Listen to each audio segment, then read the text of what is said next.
ఈ దినపు దేవుని యొక్క మాట యెషయా గ్రంథము 10వ అధ్యాయము 24వ వచనము.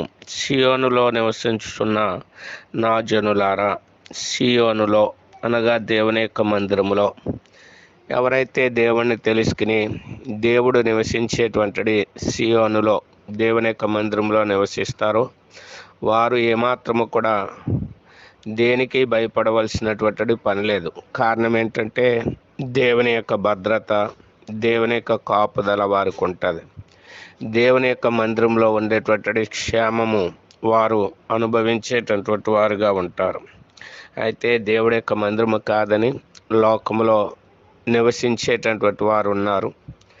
వారు ఒకనొక దినాన్ని దేవుని యొక్క ఉగ్రతకు బలయ్యేటటువంటి వారుగా ఉన్నారు. కాబట్టి మనకు అటువంటి పరిస్థితి లేదు. కాబట్టి సియోనులో నివసించేటువంటి మనము బహుధైర్యం కలిగి ముందుకు సాగేటటువంటి వారంగా ఉంటాం. ఆ రీతిగా దేవుని వైపు చూసి దేవుడిచ్చే మేలులు పొందుదుముగాక.